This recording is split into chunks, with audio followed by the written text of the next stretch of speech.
Hello મિત્રો, કેમ છો તમે બધા? આઈ હોપ તમે બધા મજામાં હશો. તો ચાલો આજની આપણી રેસીપી છે, આપણે કુલચે બનાવીશું. તેના માટેના ઇન્ગ્રીડિયન્ટ્સ જોઈ લઈએ. તો સૌપ્રથમ 2 કપ મેંદાનો લોટ લીધેલો છે, બેકિંગ સોડા, સ્વાદ અનુસાર મીઠું, 1 કપ દહીં લીધેલું છે અને જરૂર અનુસાર પાણી, મોણ માટે તેલ કાં ઘી પણ તમે લઈ શકો છો. તો આપણે 2 કપ મેંદો લીધેલો છે. આ જ કપથી આપણે માપ કરી અને 2 કપ મેંદો અને 1 કપ દહીં લીધેલું છે. તો ચાલો આપણે કુલચેનો લોટ બાંધી લઈએ સૌપ્રથમ. તો ચાલો સૌપ્રથમ આપણે 2 કપ મેંદાનો લોટ લઈ લઈશું. ત્યારબાદ સ્વાદ અનુસાર મીઠું એડ કરીશું.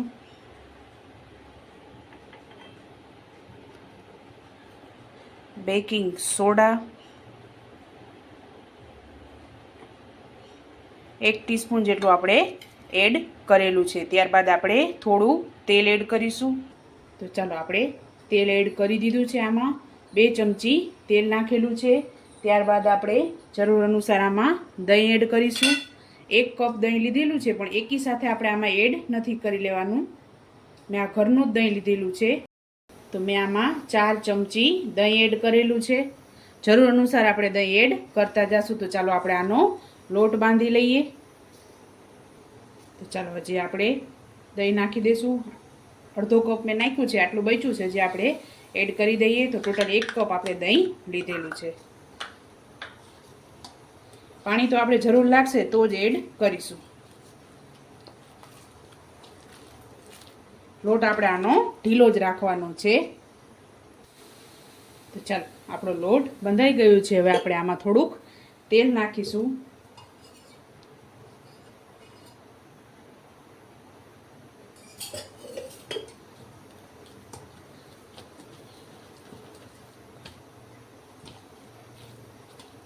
બે મિનિટ આને આપણે થોડીક વાર મસળી લેશું. 2 થી 3 મિનિટ માટે આને મસળવાનું છે આપણે લોટને. લોટ આપણે એકદમ ઢીલો જ રાખેલો છે.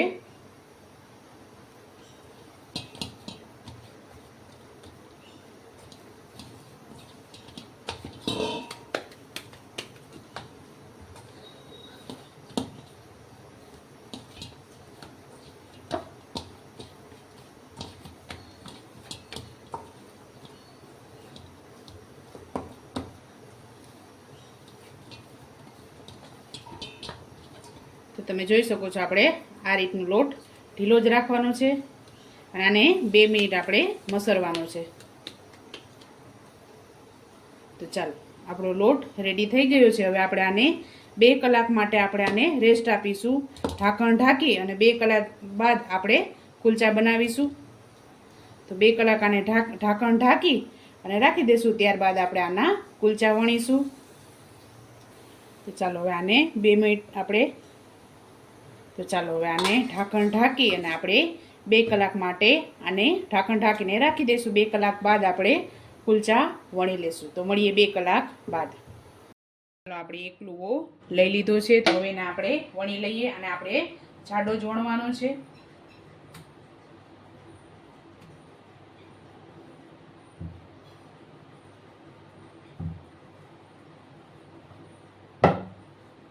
અને આપણે મીડિયમ સાઇઝના જ કરીશું. કુલચા આપણે જાડા જ હોય છે, પાતળા નથી હોતા.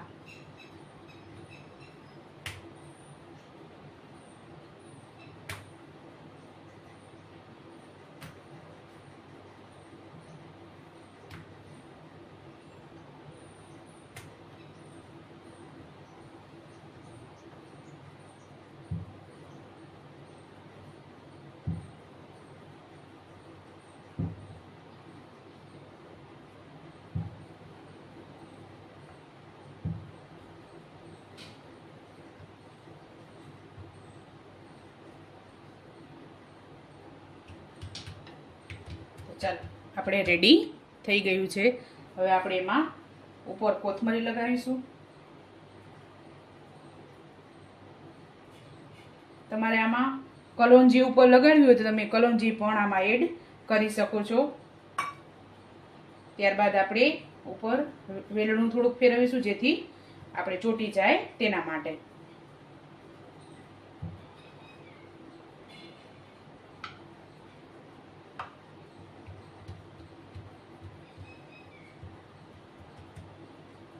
તો આપણે આ રીતે રેડી કરી લેવાનું છે.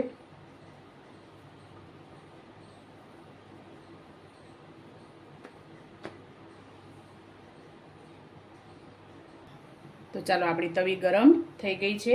તો હવે આપણે એમાં કુલચો નાખી દઈએ.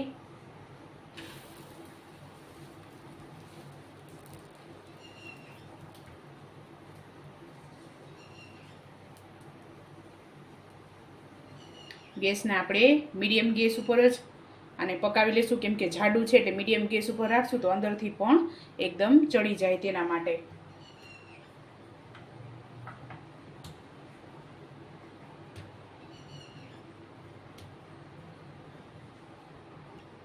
તો ચાલો હવે આપણે આને 2 મિનિટ થઈ ગઈ છે. હવે આપણે આને ટર્ન કરી લઈએ.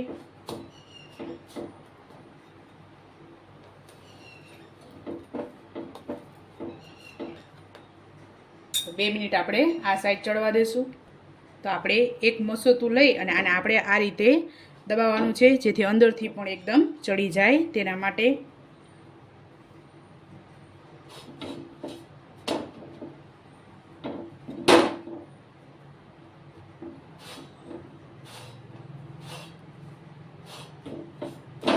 ચાલો આપણે રેડી થઈ ગયું છે. હવે આપણે આની ઉપર ઘી કે બટર તમે કાંઈ પણ લગાવી શકો છો, પણ હું ઘી લગાવું છું.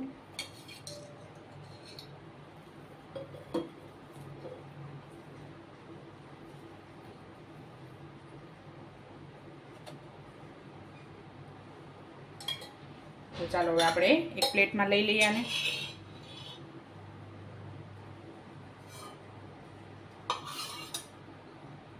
તમે જોઈ શકો છો આપણું એક કુલચું રેડી થઈ ગયું છે. તો હવે આવી જ રીતે આપણે બીજું કુલચું પણ કરી લઈએ. તો ચાલો 2 મિનિટ થઈ ગઈ છે. આપણે આને ટર્ન કરી લઈએ. તો આપણું બીજું કુલચું રેડી થઈ રહ્યું છે. તો આને 2 મિનિટ આપણે રહેવા દેશું. મીડિયમ ગેસ જ રાખવાનો છે આપણે.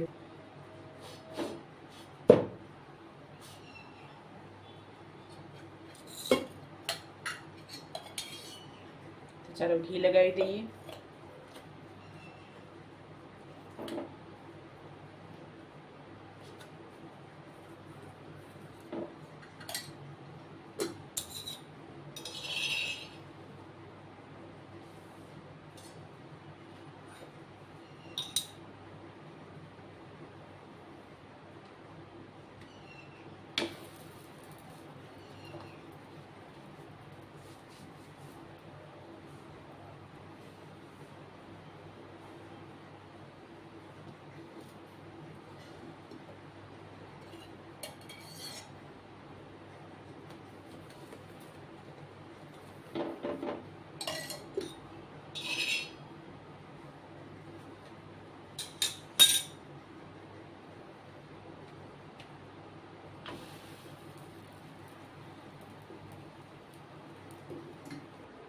તો ચાલો આપણા કુલચે રેડી થઈ ગયા છે.